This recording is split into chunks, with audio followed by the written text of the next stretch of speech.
sitting in a sunset, all wrapped up in blankets. শুধু আপনাদেরকে জানাই প্রীতি ও শুভেচ্ছা। শুভ দিন।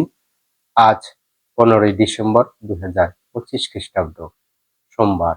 আজকে আমাদের জন্য ঐশবাণী সাধু মথিরচিত মঙ্গল সমাচার 21 অধ্যায় 23 থেকে 27 পদ। পাঠ করছি দীপক পিয়াস হালদার।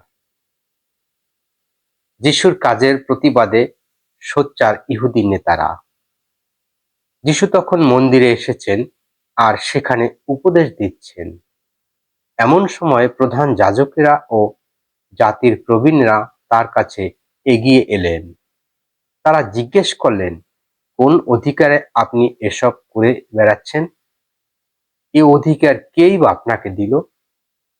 উত্তরে যিশু তাদের বললেন, আমিও তাহলে আপনাদের একটা প্রশ্ন করছি, আর যদি আপনারা তার উত্তর দেন তাহলে আমিও আপনাদের বলবো কোন অধিকারে আমি এসব করছি।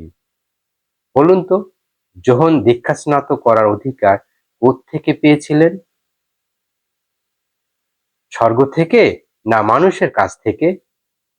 তখন তারা নিজেদের মধ্যে বলাবলি করতে লাগলেন, আমরা যদি বলি স্বর্গ থেকে, তবে ও আমাদের নিশ্চয় বলবে, তাহলে তোমরা তাকে বিশ্বাস করনি কেন?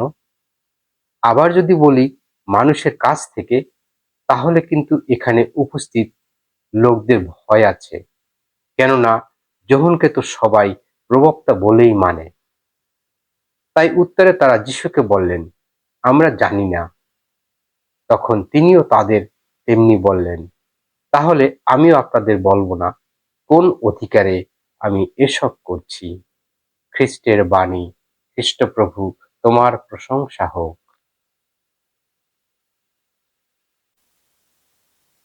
আসুন আমরা প্রার্থনা করি।